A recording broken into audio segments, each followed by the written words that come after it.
So,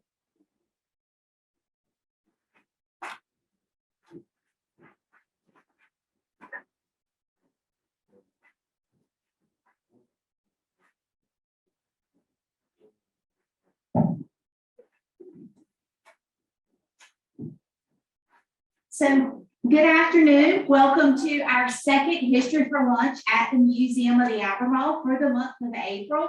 And we are celebrating National Kite Month. And with us today, we have Mr. Chris Maxa, who is with HQ Kites and Designs USA. And they're actually located in Currituck County. So I'm going to go ahead and turn it over to Mr. Maxa. I think it's going to be an exciting History for Lunch. Not one like we normally have, but we're still covering the history topic of how kites have played a part in our history here in Northeastern North Carolina. Mr. Maxa, thank you for coming out today. Thank you for having me. Hello, and thank you for attending History for Lunch. My name is Chris Maxa, and I do work for HQ Kites and Designs right here in Powells Point, North Carolina. It's true, April is in fact National Kite Month. And I'm going to talk a little bit about that, but I'll give you a few sentences on myself first. I have been in the kite industry for over 20 years. I've worked at the retail end, the wholesale end, kite shows, trade shows, festivals, designing kites. I'm in no way an expert on anything, and it's a little bit of the old axiom, the more you learn, the less you realize you know about something. So the world of kites is a big, vast topic, and we're going to try and weave in and out of some of those pieces today as we celebrate National Kite Month. I'd like to first off thank the museum for having me and some of my past employers, resources, the good old internet. I'm not a PowerPoint expert, but we cobbled together something that will hopefully help paint a picture of kites and why kiting is so wonderful. So here's our agenda today. What we're going to do is touch on National Kite Month for a moment. And then I'm going to speak a little bit about the history of kites and sort of how we got to this point. What is a kite? What makes it fly? What's it made of? Some of the nuts and bolts of those sorts of things. We're going to talk about where kiting is at today, sort of the state of kiting and what is out there for you and what other options are available. We're going to talk about kites and education and seeing how we're at a museum. It's pertinent that kiting touches on a ton of different aspects of life, and we'll certainly touch on that. I'm going to make some comparisons about kites in the real world versus recreational use, and we're going to start to peer into the future and let you know what kites have in store as we move forward. Mostly, it's just about enjoying yourself and having fun. So let's get started. Okay, so this is, I'm so sorry, yes. So April, of course, is National Kite Month, as I mentioned. It was sort of founded in 1981 by the AKA, American Kite Flyers Association, and the now defunct KTAI, Kite Trade Association. What they did is it's a group of volunteers whose sole purpose is really to just promote kites, promote kiting, and there's really no wrong way to do it. If you just get out there, grab a kite in any form or fashion, and just have fun, you're doing it. So, so kites, don't always get a good reputation. And, Chuck Brown here, he makes it look like it's pretty difficult and it's, I can't do this. It's, what am I doing? But as you'll see, this is my experience kiting. I was on the beach a couple of weeks ago and I was able to fly kites, and that's me on the other end of the line. So as you can see, this is very much not the experience Charlie Brown has. There is so much joy and so many sort of emotional, physical, and social aspects of kiting that can get touched. And as you can see here, without even realizing it, kiting is something that really brings people together. It's something that touches each person individually in their own special way. It's good for your spiritual health, your emotional health, physical health. It's clean, it's green. There's really not a lot of downsides to kiting, but just know that it does sort of touch every aspect of life in a positive way. So whether this is how you choose to celebrate National Kite Month, or this is how you choose to celebrate National Kite Month, or even this guy, you choose to do it this way. The whole point is get out there, grab your kite, go fly your kite. Spring is a rite of passage of sorts to regrowth and rebirth, and not just here in America for National Kite Month, but all over the world. The Mexicans celebrate a Day of the Dead Fly. In India and Pakistan and Punjab region, they have all kinds of ceremonial kite flies. So all over the world, it is something that we can all join together and enjoy. So I'm going to start the presentation by speaking a little bit about the history of kites. And it's not going to be so much of a, hopefully not a dry, boring book report talk, but it'll just paint a picture of what happened and how we've kind of gotten to this point in kiting. So there have been depictions of kites far, far back from Micronesia and the Pacific Islands, all throughout Asia. It's pretty commonly accepted that Chinese and were some of the first to use sort of leaves and twine and spider webs to concoct kites in the most crude fashions. That evolved over time, and when travelers were, in the Orient, they would take it to different islands and use it for fishing or for other sort of, endeavors. But then kites started to evolve, get a little bit more sophisticated, use better materials, bamboos and silks and these kinds of things. So as it spread throughout Asia in the early years, it would make roots in places like India and Pakistan. The monks took kites over to Japan. And so it grew slowly, but it was propagating throughout the Eastern world. Pacific Islanders used kites in ceremonial fashions for spirituality, and they felt that there was some sort of connection between the wind and earthly being. So they were some of the first pioneers of the early kites. Now, Europe, ironically, for as many firsts as they've had, they've kind of related the game on kiting. And I'll talk about it in a bit, but a guy named Marco Polo was one who was able to bring some of these ideas and bring them west. So throughout kind of the golden era of kiting, which was sort of the 1700s and 1800s, they figured out that kites became more of sort of a novelty curiosity and started to be really used in application for different scientific experiments and different weather applications, military, of course.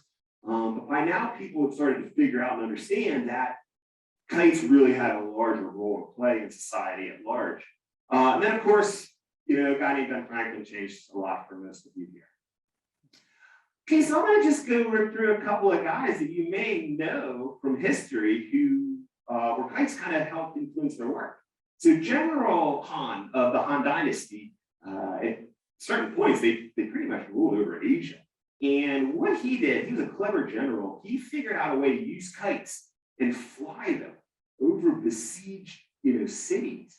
And from that, he would be able to calculate the distance that his troops had to tunnel under to get past their enemy. So he was using kites in sort of a atypical fashion for a lot of people. As I mentioned, kites were spreading throughout Asia at this time period, and Marco Polo extensively wrote about this in his travel journal.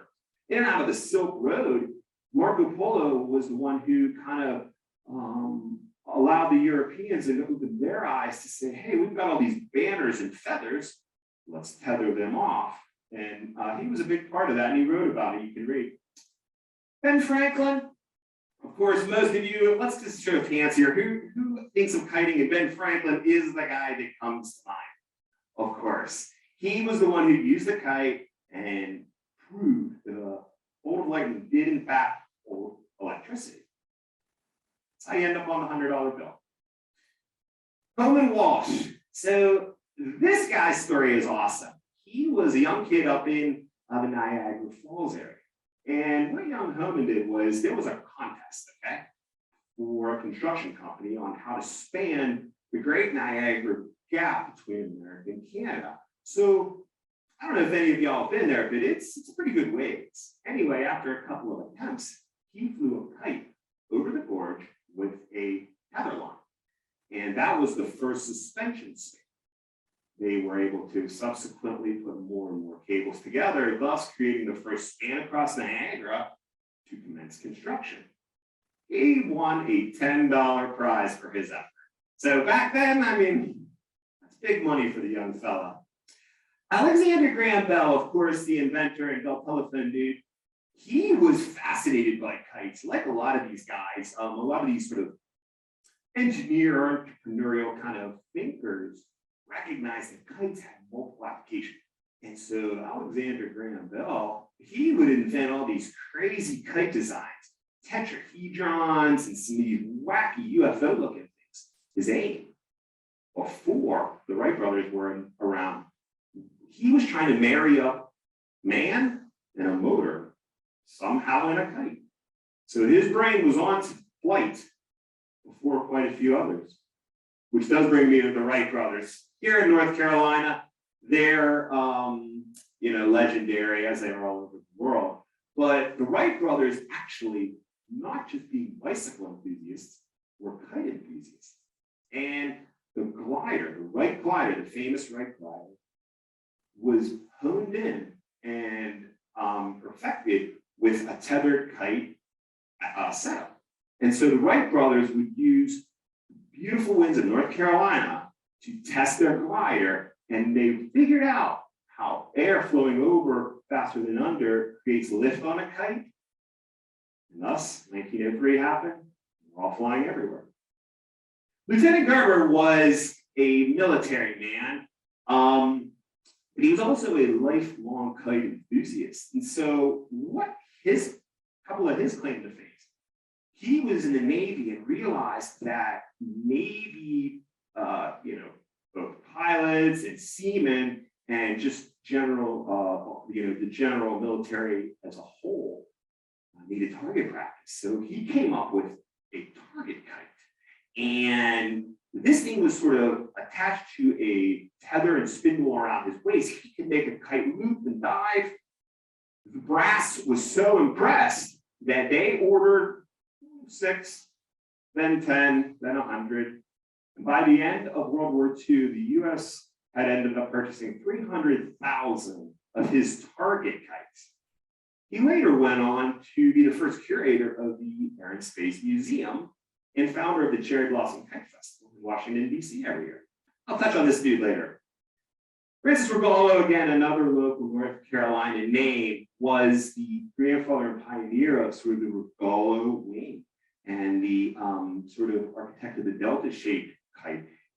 His goal was to create a simple lifting sort of mechanism that ended up turning into the hang glider. But the kiting application is parallel right with this. So Francis Regallo, very, very influential in the kiting world, and he's recognized here on the Outer Banks, pretty widely.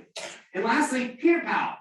He was an English fella who brought the sort of action-oriented two-line dual control kiting to the Western world and ended up with these great diamond-shaped Peter Powell stunt kites, which you actually fly and pilot. And this was all the rage. And what this did is it allowed kiting to transition from sort of a children's novelty fun aspect into a competitive fun sport. And I still see these things around every once in a while. They're kind of cool. So here's some just old pictures of what I was trying to describe.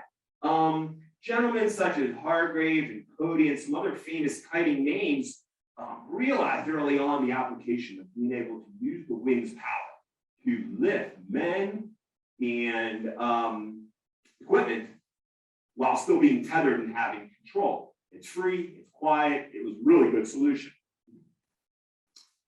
You'll notice here, these are some of Alexander Graham Bell's designs. And you can see some of these have crazy 10, 12,000 triangle tetrahedrons. That's him down there in the bottom right. And then I don't know if you can see with the beard overlooking this UFO. These were some of his brainchild. And you don't see many kites out there that, kind of look like the Trivial Pursuit pieces, but that's Alexander Graham Bell. We all recognize the Wright Flyer.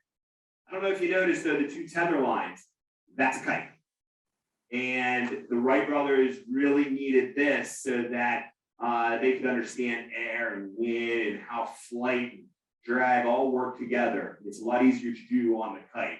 But this is one of the best most historical pictures of the Wright glider tethered off. On the left, you'll see Francis Rogallo, father of the Delta Wing and the Rogallo Wing kite. And Paul Gerber, the lieutenant we spoke about, that was one of his target kites. So there's a bunch of different fun facts from history, and we're just going to rip through these. But there's a lot of good things, sort of the yin and yang of kiting. Kites are often used as good luck. People bring them as gifts, and that symbolizes like, flowers for Mother on Mother's Day. And it just is a symbol of hope and spiritual and vitality. More grown-ups fly kites than kids. So hopefully one day we can change that. But as of right now, kind of a fun fact. For centuries, kites have been used, as I mentioned, in battle and certain different applications there. Alexander Wilson in 1749, a few years before Ben Franklin, flew a kite way up in altitude to record air temperature, and that was the first time that was done. Kites were used in the Civil War for friendly purposes, to exchange notes, newspapers, and different things across enemy lines. Camera was used to record the earthquake aftermath, that in 1906. It was also used to hoist up a radio transmitter to blast across the Atlantic. So people are starting to recognize where kites can have multi-purpose function. And then, of course, the airplane is a development of the kite. Now, not everything was good. There are some downsides to kiting. So back in Japan several centuries ago, too many people were not doing their job. And thus they banned kiting because people would prefer to go kite flying rather than work. So kites were also banned in China. They were a little more harsh about it though, and they would bring you in jail if they found you flying a kite and expressing yourself. And they would also trash your kite. Kites were banned in East Germany, of course, in the Cold War because, as you saw from the pictures earlier, you can escape. And that was against what they wanted to do. Ironically, it's not here, but the United States actually was banned kite flying in Washington, D.C. for the longest time, almost a century, because of just precaution, fears in space. But remember our friend, Lieutenant Garber, he was the one who was able to get that changed, and then you saw the wonderful kites on the National Mall. There's 78 rules in kite fighting. I don't know any of them, but that'd be a cool read. And sadly, there are some people that perish flying kites for different purposes every year. So you have to mind the safety as well. Okay, quiz. You need 3 things in order for it to be a kite. Does anybody know what they are? You do. You need a tether line. You need a string to fly a kite. Anybody else? Sir? Close. I'll give it to you. You need a sort of a sail. You need a cloth thing that catches wind, and it's heavier than air. So you have a line and you have a sail.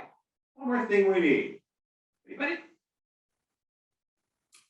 Close. I'll get to that one soon. You need an anchor point. It has to be tethered off. Otherwise, it's just trash floating around in the air.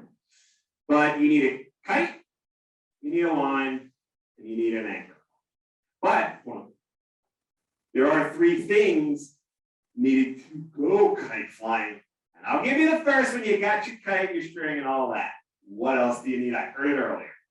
Wind. Yes, indeed. You need wind to fly a kite. That's actually not entirely true. There are kites that fly indoors, another topic. But that's 2. What else do you need? You need excellent. You need a spot to fly, right? You need a flying field, an area, somewhere to go that you can fly your kite. So bring your kite, have some wind, have a cool spot. People, if you answered correctly, I got a prize for you after the presentation. Okay, just to touch on it real quick. Speaking of wind, This is what's called a Volcker wind chart, and anybody who's lived any time here on the Outer Banks, you know that the red down there is the no-go zone. Kiting, the sweet spot is about from 2 to 6, roughly in there. That's when kites perform at their best. This is what's called a wind window. So if I can explain this, imagine that you're standing looking out of a window. That general area in front of you, as the wind comes from behind, is where it is at strongest. If I'm flying a kite and I fight the wind to the sides or top, the wind is now, I'm cutting against it, so it's much, much less force on your kite. When you're in the wind window of sorts, that's when the kite pulls the strongest and flies the truest. So just to get through this a little bit, these are some of the nuts and bolts of kiting. Kites nowadays, they've come a long way from the bamboo and the silk, all that. They use space age materials that have different cool graphite names and mylar laminates, Kevlar. You really can construct kites now out of more exotic materials than ever. But at the end of the day, the principle remains the same. You still need a balanced kite, a line, and an anchor. All right. How do I fly a kite? Well, it's pretty simple. First, you got to pick it when they're the right time of day, when there's wind and the weather conditions suit. It's like fishing when there's no fish. You got to kind of go when they're there. Pick the right place. That's a big part of it. Pick a cool kite. That's a big part of it. Bring everything you need to have a fun day out there. Make sure you follow the safety. We all remember the slide a couple slides ago. It is important. And you make any corrections and adjust on the fly as you go, and then just have fun. So I'm going to clear up a couple misconceptions here. You have to run in order to fly your kite. Well, Charlie Brown was running and it did not end great for him. You generally do not need to run in order to fly your kite. You have the proper wind and the proper kite location. Generally the kite will just ascend right on its own effortlessly. Kites are too much money. They're not. Have you filled up your gas tank recently? Kites are very, very cheap in comparison. You can get a really great kite for, $20, $40. I don't have anywhere to fly. Again, that's a myth. There are hundreds, if not thousands, of wonderful kite spots all over the planet. All you need is a cool spot with good steady wind. And I haven't flown a kite in years. I wouldn't do it right, be any good. It's terribly, terribly easy. It's a lot easier than sitting here all presentation, I promise. So what I'm going to do, you can hit the next one. You can see here, kites are made in all kinds of different shapes and forms. These are just a list of some of the kinds of kites that are out there right now. You don't have to have a specific shape, although there are common popular shapes. This kite, for example, is a triangle, which is called a delta, from the Greek letter delta, shaped kite. Remember the guy, Francis Regallo? This was kind of one of his brainchilds. It's a simple kite design, flies awesome. Something like these, you'll also notice, kites can come in fun, beautiful shapes. They don't have to have a geometric pattern or shape. They just have to be balanced. As you'll note also, I'm just going to wander around here, some of the kites have really unique and artistic shapes and looks to them. This we call a manta kite. It's kind of just its own tribal look to it. I'm going to wander up on stage here and show you a couple of other things. This, in fact, flies beautifully. It's big and heavy indoors here. It's a kite, and it flies awesome. Kites don't have to be static. They can have full momentum and rotation, or full rotation and movement in the sky. Again, as long as you follow the principles of aeronautics. And then you wander over to kites like this one, which are two-line control kites. These are the kinds of kites you see that are zooming and buzzing around in the air. They make them in frames, soft kites. These are what are called multi-line kites. These are different than a traditional kite that goes as high or as low as you like. These ones have fixed lengths of line, It's a lot like riding a bicycle. You want to go left, you pull left. You want to go right, you pull right. At the end of the day, there are a million different ways and forms that kites are built, but they all stick to a similar recipe. And as you've seen, there's all kinds of different components that one could add. This is to steer a kiteboarding kite. You have a bar as opposed to independent straps. Sometimes the kite pulls so strong, you need padded straps or else it'll hurt your wrist. These are handles to fly a kite with 4 lines. Not 1, not 2, but a 4-line, completely balanced kite. You'll see a lot of these out there in choreographed presentations. It's some of the more advanced form of kiting, but don't confuse advanced with hard. It's easy to pick up on and learn, and people do it every day.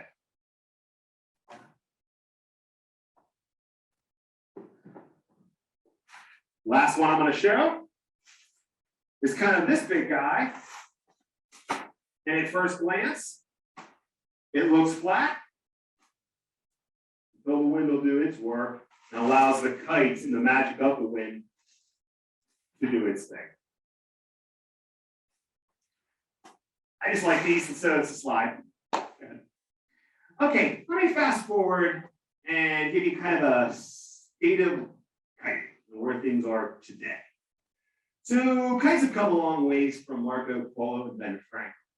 Today, it's a multi-million-dollar multinational business, and over 50 million kites alone are sold in just the US annually. Many, many more worldwide. Right here in the Outer Banks, there are multiple kite manufacturers, retailers. Kites are using space-age materials, as I spoke of earlier. The same company that I buy kite parts from is the company that will make the propellers for the drone that is now on Mars. There are kite-specific trade shows, organizations, clubs. Internationally, it is much, much bigger even in here than in the States. You'll see kites all over pop culture, all through Hollywood. Today, kites have advanced to the point where they can lift a truck, generate electricity, and yeah, fly indoors. And yes, there is a World Kite Museum and Hall of Fame. It's located out west in Washington State. As you'll note, a couple of popular kite-related oddities here. Everybody remembers the Kite Runner, Dick Van Dyke, Disney's in on it. And now there's whole supply chains for just kiting. You have everybody, it started as a cottage industry, but now there's whole supply chains with different factories specific for applications. There are hundreds of dedicated and focused kite specialty stores. We actually have some here in our audience today that own specialty kite-friendly stores. Kite community has its own podcasts, magazines, trade forums, social events. There are all kinds of certifications for both kiting, kiteboarding, all kinds of that. It all exists. There are kite clubs, and with the help of these kite clubs, millions and millions of spectators every year lucky enough to see kite festivals and kite shows. All right, well, we're going to tie it into how does this happen here in North Carolina? Well, the Outer Banks truly is kite country, and it has been for a long time. We have Kitty Hawk Kites, which has been in business almost 50 years. We have our friends Flying Smiles, which has been in business for decades as well. There are world-class kite festivals here, multiple on the Outer Banks. Every year, people go to Jockey's Ridge just to fly kites, a destination just for that purpose. Kiteboarders come to Canadian Home just to fly their kiteboard. It's legendary. And up until last year, Triple S Invitational, which is the crown jewel. Think of that as the Kentucky Derby or Indianapolis 500 for kites. It was held right here in the Outer Banks. And these are just some wonderful shots of what Outer Banks kiting is and looks like to you all. These are just wonderful festival pics. This is some kiteboarding, ladies flying their stunt kites, Canadian Hall, Another one, just an aerial drone shot of Kite Festival, which segues me into the education end. So kites truly can teach. Most of you all here are adults, but I've done tons of these seminars for schools and children. And it's just so awesome to see them light up with curiosity because I mean, school's boring, you know. Well, I'm learning something, but it's fun. Kites truly do touch on a ton of intellectual and educational aspects. Weather, I mean, Ben Franklin, Wilson, these guys knew that kiting and weather were intrinsically related. You can do all kinds of updrafts, wind speeds, and learn about that. The physics, NASA actually has pages and whole documents of the physics and properties of flying kites. And I mean, these guys get into it all the way down to the coefficients of drag, and you could really deep dive. Mathematics. In order for a kite to fly, it has to be balanced. Okay, as you see it, you can have birds in all these cool shapes, but at the end of the day, it must be symmetrical and balanced for it really to fly well. Math is used in kiting. Art, we all love to express ourselves and be creative. And that's what kites are all about, you know. And engineering. On my list of famous names, there were more than a couple of engineers in there. They all understood the sort of benefits of using kites in their work. One of the best things you can do is have kite making workshops. And this is just an open comment here to the audience and online. I can make all these resources available to you, but essentially, all kids should be able to and really enjoy building, designing, flying their own kite. What you can get is a cute little kite that you can build, fly. It comes with crayons and string and color on, and have just a wonderful time for a couple of dollars, and it builds lifetimes of memories. There are so many resources out there for people if they want to use this as some sort of team building activity. I've done this for consulting groups, and they enjoy it. Boy, on the children's level, it is just awesome. Now, how does this tie into the real world versus sort of all this fun stuff that we're talking about? Well, kites are and were initially thought of as sort of a recreational activity. People use them to fish. They use them as fun, for sport. They use them as art, as decoration. Photography, kite photography is a big, big industry. But there's also practical real world application to kites as well. And this is where it gets exciting for people to understand and harness the power of the wind for productive gains. And so kites have been used, of course, in military for centuries, and weather experiments as well, but aviation flight, sports application, what comes out of the back of a dragster. Okay.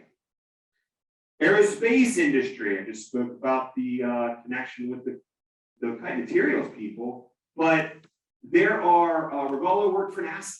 You know, these guys, flight, aviation, aeronautics, and kiting are all sort of in the same family. Transportation and energy are really where you can make some huge gains with kites. And it's in its infancy, but just to give you a sort of a scale perspective, this is a big old evergreen. I mean, these things clog up the Suez Canal.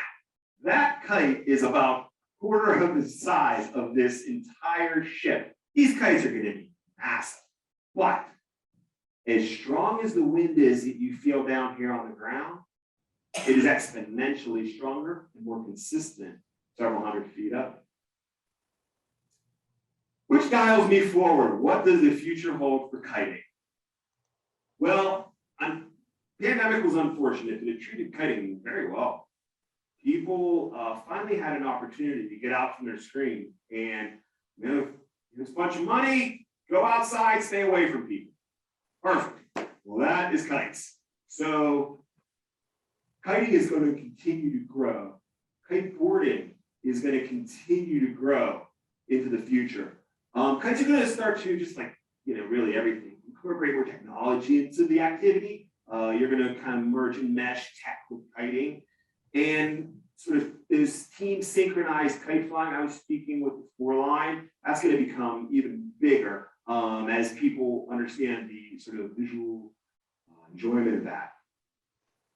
And kiting is going to make its Olympic debut in 2024. It's going to be kite foil racing, similar to skate. They're going to do it in much the same fashion, but these guys are going to get out there and use kites, earn an Olympic gold.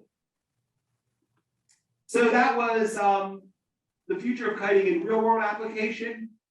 There's going to be tons of opportunities. I don't know how many times I've been asked personally, can you fly a kite at my car dealership or my boat sales? You know, people just see them and they're naturally drawn to kites. There's going to be a ton of stuff for science. Science is using kites. One of the new telescope, the Webb telescope, essentially it has this big old shield. That's nothing more than really a tethered kite. They're going to try and experiment with sort of space propulsion with a kite. More and more crossover industries are going to happen where you're going to have a kite and mesh it with something else. And as I mentioned earlier, the wind energy industry is really where we're going to find our needs. Kites have a ton to offer. At HQ Kites, one of our parent companies in Germany, and some of our kites have been used stacked on top of each other in some of this early energy development prototypes. And they're going to be in commercials. Who doesn't like seeing color and fun on screen? So, in summary, the future of kiting is very, very strong. Kites are green energy, green lifestyle. They touch all the boxes and they're positioned to grow into the future. There is a very low barrier to entry, very low ease of use. So there's really no downside or reason, excuse not to go kiting.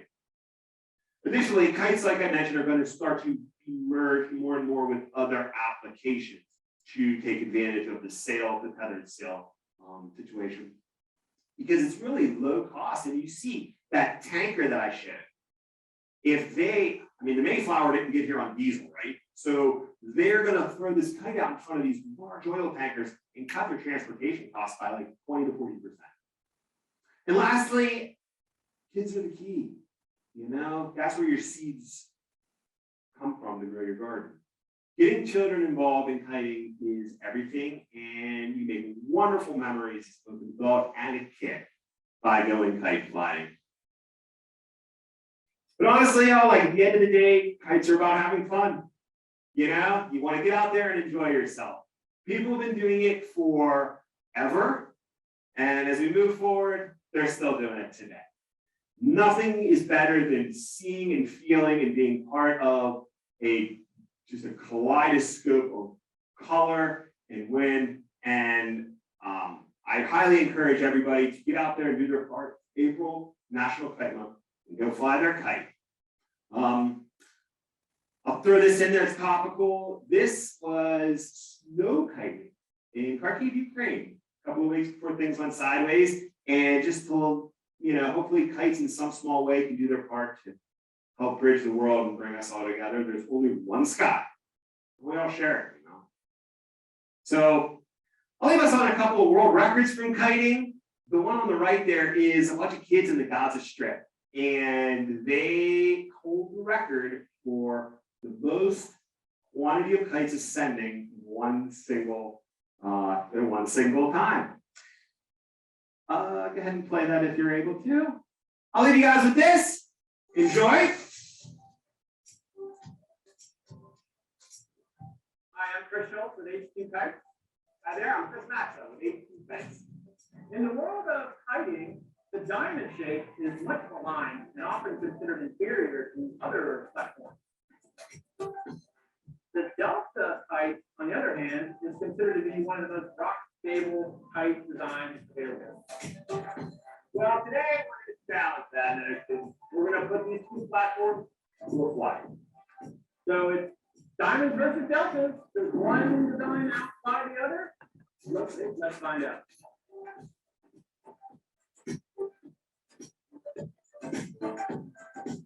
So here we are on top of Jockey's Ridge State Park in beautiful Outer Banks, North Carolina. Yeah. Couldn't ask for a better place to fly a kite. Perfect. So you ready for the challenge, Chris? I've been ready. Did you bring the right equipment? I brought my Sharky Diamond. Okay, I'm going to be flying a Delta Stern from HQ Kites today, and I feel very confident. Watch out, somebody may touch the string. 1, 2, 3.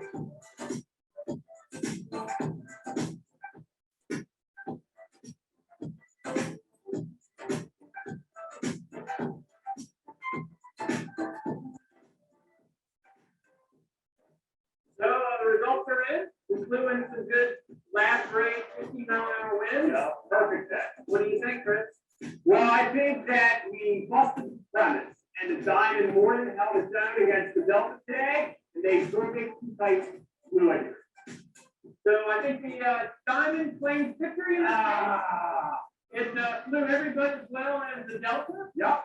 So I think our fly-off challenge, victor goes to the Diamond. All right, cut her loose.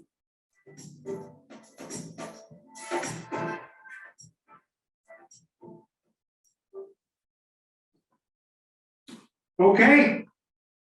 That was a tough day at work. Anyway, I want to thank everybody for coming here. I appreciate it, and I'll open up the floor to any questions you all might have. Anybody? You got it all down, sir. Yes, sir.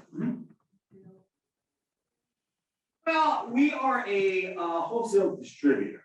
We do some retail, but for the most part, like if you wanted to buy something, come talk to me. But generally, our business is with our retail partners. Yes. We do have a question from those online. Yes. From Chris Schultz, they're asking, what is your favorite kite to fly, Chris? My favorite kite to fly. Great question, Chris. Thank you for chiming in.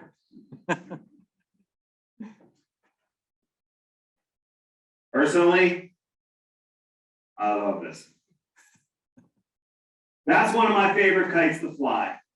If I don't have an opportunity to fly that one, I like to mix it up. I like to fly 2-line kites and 4-line kites, probably the most. Thanks for asking. Anybody else? Okay. Well, I appreciate my time here with you all today. Thank you again to the museum for having me. Get out there, celebrate Kite Month. It is April, however, kiting is a 24/7, 365 activity. There's no wrong way. If it's something you want to do alone, that's wonderful. If you want to socialize, that's what it's there for. At the end of the day, it brings you happiness, smiles, and it does touch you spiritually. So get out there, go fly your kite, and have some fun. Thank you again.